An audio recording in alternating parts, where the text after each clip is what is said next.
आज Doubtnut app download करें। Doubtnut पर अपने सभी गणित, रसायन विज्ञान, भौतिक विज्ञान और जीव विज्ञान के डाउट्स का करो सफाया।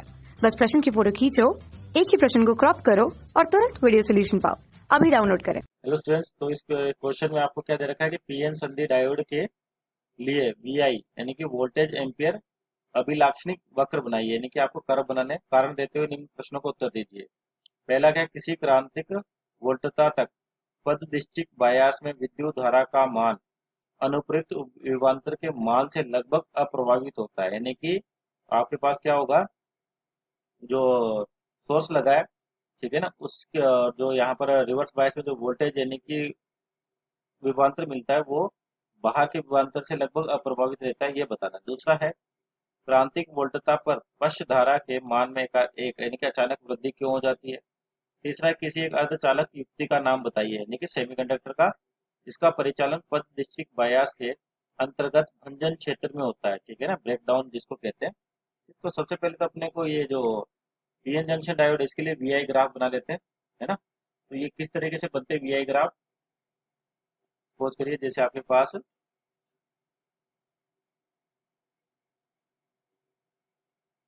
इस है ना, ये हो गया आपके पास कोऑर्डिनेट नाम देते हैं। इधर आता है आपके पास क्या आता है, इधर तो आता है आपके पास आई, यानी कि करंट, और वी किधर आएगा, इस तरफ, है ना। तो ये ध्यान रखें थोड़ा सा, इधर आई होगा इधर वी होगा। और बनते कैसे ये, है ना, तो इसकी प्रक्रिया को भी समझ लेते हैं, क्योंकि जो क्वेश्चन है इसमें ये बताया हुआ है, पूछा हुआ भी है अपने को भी, ऐसा किस लिए होता है।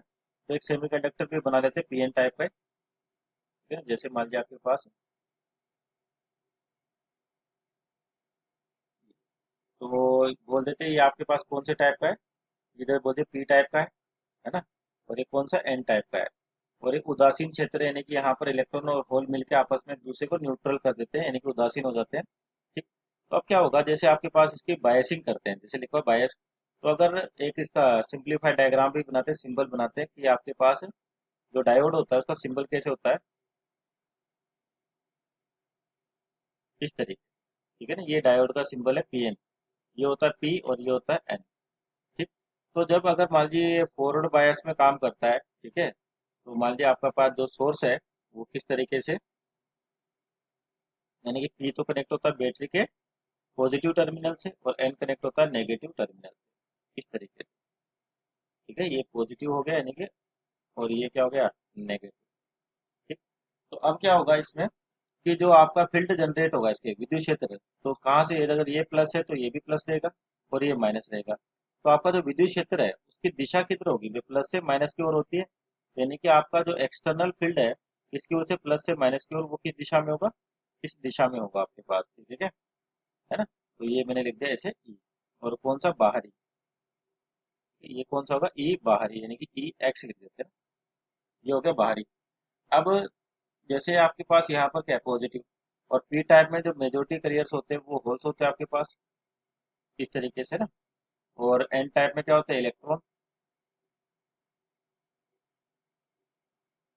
ठीक है। ये क्या होते हैं, मेजोरिटी करियर्स होते हैं, ठीक है, ज्यादा ये होंगे। अब जैसे आप क्या कर रहे हो, बायसिंग कर रहे हो ना, जैसे यहाँ पे प्लस चार्ज लगाया तो यानी कि ये भी प्लस चार्ज होता है, पॉजिटिव होता है, और यहाँ भी क्या पॉजिटिव है बैटरी का टर्मिनल।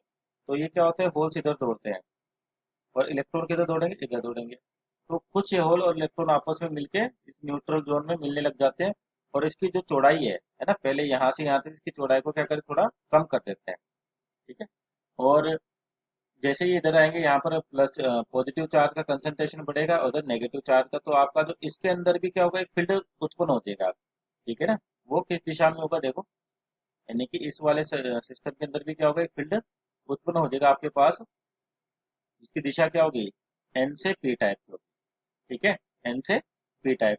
और मान लीजिए जो विड्थ है यानी कि चौड़ाई है, ये मैंने बोल दी डी है आपके पास, ठीक है ना, कितनी है चौड़ाई डी। तो ये तो हो गया आपके पास अंदर का फील्ड जो उत्पन्न हो रहा है ना, और इसकी चौड़ाई बोल दी डी। तो जो विभव होता है या विभवांतर होता है वो क्या होता है, वी बराबर ई बटे डी, ई बटे डी, ठीक है ना। ये विभवांतर का फॉर्मूला आपके पास। अब फॉरवर्ड बायस के केस में क्या होता है कि जो आपका बाहरी फील्ड जो आपने इस बैटरी की सहायता से लगाया और अंदर का एक दूसरे के विपरीत होते हैं, है ना। तो धीरे धीरे क्या होता है, यानी कि आपके पास इस जो बाहर से लगा रखा है सोर्स, धीरे धीरे मान लीजिए इसकी वैल्यू बढ़ाते हैं, है ना, तो इधर का फील्ड बढ़ता रहेगा। अगर फील्ड है फिक्स है, इसका वजह से कोई ना कोई विभवांतर भी होगा इसी, जो आपका फॉर्मूला है ना। तो क्या होगा पहले तो कि इसका मान बढ़ेगा, तो पहले तो इस वाले विद्युत क्षेत्र की जो वैल्यू आ रही है उसको खत्म करना होगा। यानी कि कुछ देर तक तो आपके पास यहाँ पर मान लीजिए जीरो पर है दोनों ही, बी भी जीरो, यानी कि जो सोर्स है ये भी जीरो पर है, तो उस समय करंट भी कितना रहेगा, जीरो पे। लेकिन जैसे आप वी के मान को बढ़ाओगे तो यहाँ पर फील्ड आएगा, बाहरी विद्युत क्षेत्र, और उसकी वजह से एक विभवांतर भी आएगा, बाह्य विभवांतर कहते हैं जिसको। पर इस सेमीकंडक्टर के अंदर भी क्या होता है, जब फिर से बायसिंग करते हैं तो होल इलेक्ट्रॉन एक दूसरे की ओर दौड़ते हैं, तो यहाँ से एक फील्ड जनरेट होता है जो इस डायरेक्शन में होगा।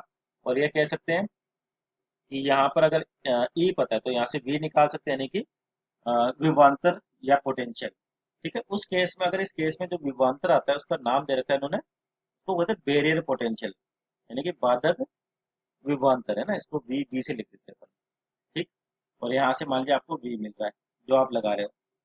तो क्या होगा, सबसे पहले तो जैसे फील्ड आएगी बाहरी, ये अंदर की फील्ड को खत्म करेगी, यानी कि वहां तक तो आपके पास कोई करंट नहीं रहेगा, यानी कि नेग्लिजिबल। और जैसे ही क्या होता है इसके बराबर हुई, तो आपके पास क्या होगा, होल इलेक्ट्रॉन बहुत तेजी से मिलेंगे, और इनकी स्पीड क्या हो जाएगी, तेज हो जाएगी, तो ये क्या होंगे, इधर की ओर दौड़ना चालू कर देंगे, तो आपके पास करंट की वैल्यू क्या होती है, एकदम से बढ़ती है।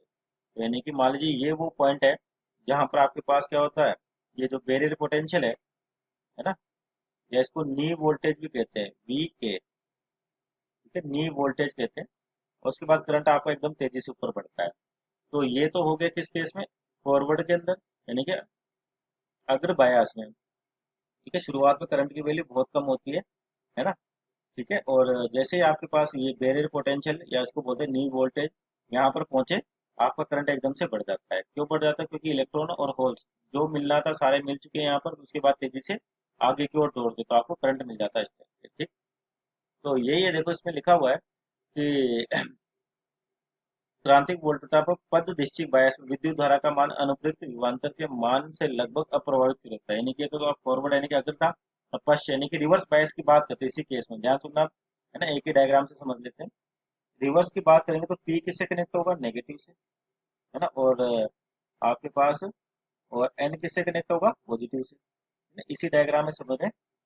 ठीक है, क्योंकि अब कौन सा बनाना है अपने को, first bias, R be reverse bias.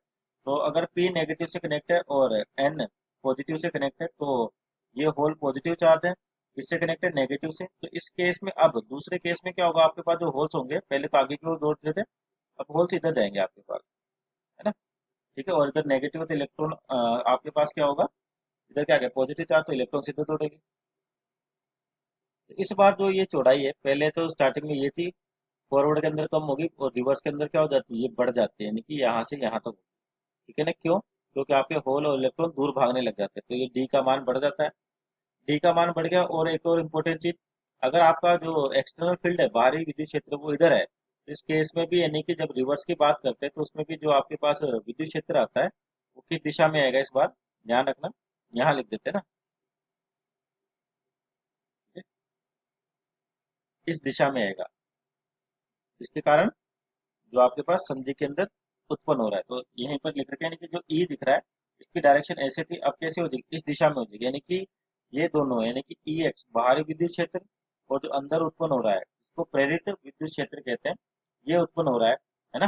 तो दोनों की दिशा एक ही है, ठीक है क्या। तो यानी कि क्या होगा, अब आपके पास जो इलेक्ट्रॉन और होल है ना, यहाँ से इधर दौड़ रहे हैं, ये इधर दौड़ रहे हैं, तो आपस में मिल तो पा नहीं रहे, यानी करंट की वैल्यू क्या होगी, जीरो होगी।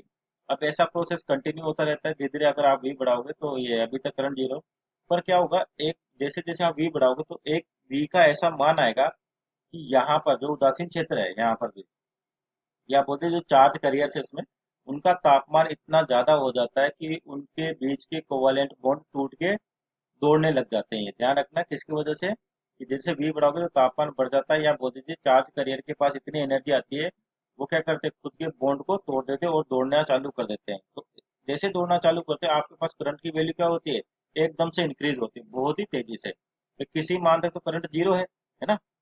ठीक है ना, क्यों, क्योंकि आपके पास पी और एन यानी कि होल इलेक्ट्रॉन एक दूसरे से दूर जा रहे हैं, पर जैसे जैसे आप वी बढ़ाओगे तो इनके चार्ज आवेश के पास इतनी एनर्जी आ जाती है कि ये इनके आपस में बॉन्ड टूट जाते हैं और ये दौड़ना चालू करते हैं, तो उस समय करंट की वैल्यू क्या होती है, एकदम तेजी से बढ़ती है ना।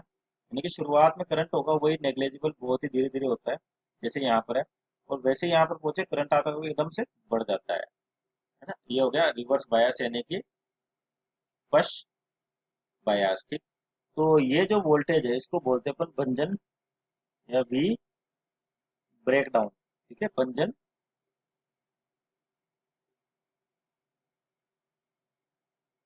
विभवांतर है ना, ठीक है, वी लिख देते हैं विभवांतर के लिए, ठीक है, भंजन वोल्टेज या ब्रेक डाउन वोल्टेज कहते हैं। अब देखो तो इसमें ये पूछा कि क्रांतिक वोल्टता तक, है ना, क्रांतिक वोल्टता तक पद डिस्ट्रिक्ट बायस में विद्युत धारा का मान अनुप्रयुक्त विद्युत धारा के मान से लगभग अप्रभावित क्यों रहता है। तो देखो क्यों रहता है प्रभावित, अभी पता चल गया होगा आपको कि जो एक्सटर्नल फील्ड है यानी कि बाह्य क्षेत्र है, और जो अंदर जो उत्पन्न हो रहा है किसके अंदर, आरबी के अंदर, वो एक ही दिशा में होते हैं, तो इलेक्ट्रॉन और होल एक दूसरे से दूर जाते हैं तो कोई भी करंट नहीं मिलेगा।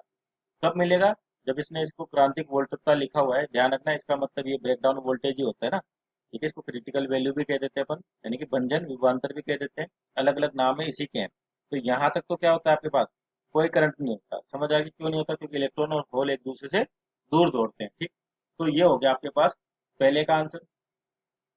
दूसरा लिखा है कि क्रांतिक वोल्टता पर पश्च धारा के मान में एकाएक या अचानक वृद्धि क्यों होती है। तो अभी जस्ट बताया कि इनकी एनर्जी इतनी होती है कि बॉन्ड टूट जाते हैं और आपस में बहुत तेजी से दौड़ना चालू करते हैं, तो करंट का मान क्या होता है, एकदम से बढ़ जाता है, बहुत तेजी से बढ़ता है, ठीक है। ये इस डायरेक्शन में आपके पास करंट बहुत तेजी से बढ़ गया, ठीक। तो ये दूसरा आंसर हो गया। नेक्स्ट है आपके पास, जैसे किसी एक अर्धचालक युक्ति का नाम बताए जिसका परिचालन पद निश्चित बायस के अंदर भंजन क्षेत्र में होता है, तो उसको बोलते हैं अपन जीनर डायोड। एक नाम बताना है केवल आपको, क्या बोलते हैं उसको, जीनर डायोड, जो आपका क्या करता है, भंजन क्षेत्र में ही काम करता है, ठीक है। जीनर डायोड, या बोलते सिंपल जीनर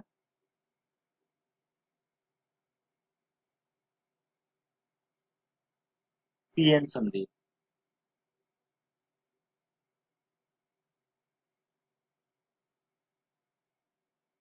ठीक है, पीएन संधि। ये डिवाइस का नाम है आपके पास, या उपकरण का नाम है, जो किस में काम करता है, भंजन क्षेत्र में काम करता है, ठीक है।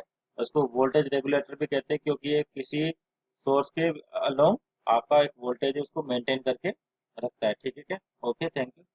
कक्षा 6 से 12वीं से लेकर नीट, IIT, JEE वो एडवांस के लेवल तक 1 करोड़ से ज्यादा छात्रों का भरोसा। आज ही डाउनलोड करें डाउटनेट ऐप या व्हाट्सएप करें अपने सारे डाउट्स 8400 400 400 पर।